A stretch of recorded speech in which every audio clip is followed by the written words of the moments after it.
Welcome back to Make It Mental, everyone. Today you're looking at the front wheel tire combination for my Avengers Camaro, and I want to try and address some of the slop that's going on, and this just moves around everywhere, right? It just moves around everywhere. Granted, this steering is actually designed for this right here, a Formula One car. And these plastic tires were never meant to spin like they do, or turn, or have any kind of good grip. So I'm going to modify them a little bit to make them work just a little bit better than what it does currently. As you can see right here, I do already have a piece of stainless steel. You can use brass, you can use copper, whatever you have, aluminum, whatever you have on hand, right? And there's an unfinished side. So the idea is to cut a piece small enough where it sits between here and here somewhere, right? Because this little shape right here, this where it flares out, is what's going to keep the wheel in place. I ran my drill bit in reverse through the wheel at a high speed in reverse, right?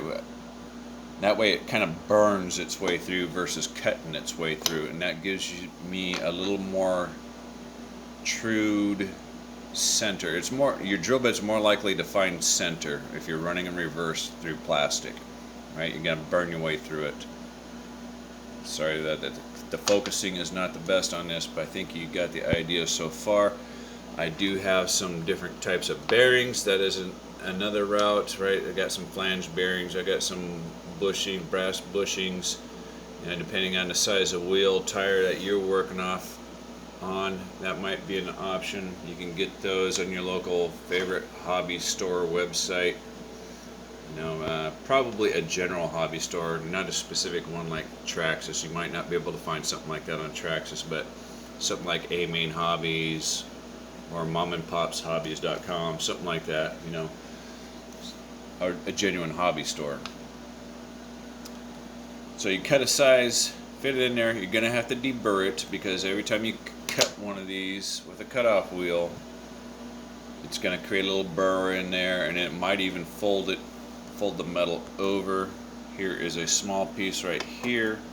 If the camera will decide to focus. There it is. Kinda. Maybe I'm too close. So you can see it doesn't look too bad, and it's actually quite a small piece. That's about 3 millimeters. Oh, where am I? That's about 3 millimeters from here to here.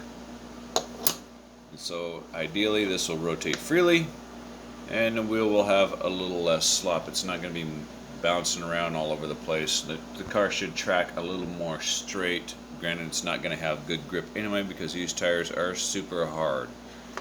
This car is probably going to spin out very easily unless it's on the right track, maybe a carpeted track, but we'll see how that works out later on.